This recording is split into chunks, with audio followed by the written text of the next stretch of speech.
आज आम चाउल बरा शिखा एपाई सामग्री गुड़िक होउची अरुआ चाउल सिझा होता आलू अदा गोटा जीरा लुण कंचा लंका छोट कटा होता पियाज भूसंग पत्र और तेल।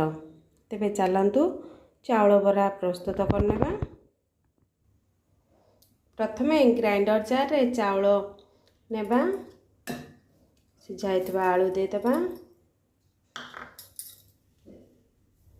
अल्प अदा देदेबा स्वाद अनुसार लुण देदेबा। एबे याकू भल भाबे ग्राइंड करनेबा। एहीपरि भाबे एक फाइन पेस्ट प्रस्तुत करनेबा। एबे याकू बाउल को काढी नेबा। एबे एथिरे गोटा जीरा देदेबा याकू भल भाबे गोळाई देबा।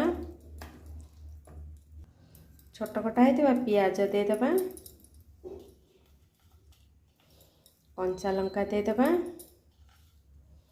भूसंग पत्र देदेबा याकू भल भाबे गोळाई नेबा। एबे याकू फुलिबा पई 5 मिनिट छाड़ीदेबा। कढ़ाई रे तेल गरम करिबा। तेल गरम हो गलानी तेबे चलंतु चाउल बरा को छाणी नेबा। तेल को भल भाबे गरम करनेबे।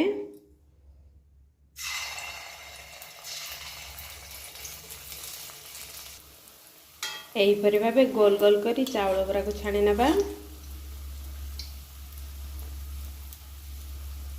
गोटे साइड हे आसले आर पट साइड को लेउटाई देबा।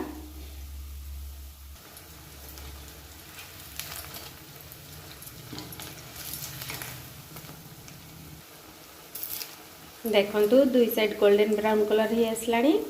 एबे याकू प्लेट को काढी नबा। एहीपरि भाबे सब बरा को छाणी नबा।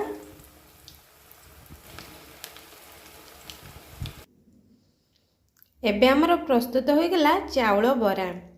नुआ नुआ रेसिपी शिखिबा पाई मो चैनल को सब्सक्राइब करंतु, लाइक एंड शेयर करंतु, कमेंट और सजेशन देबा को भूलिबे नाही।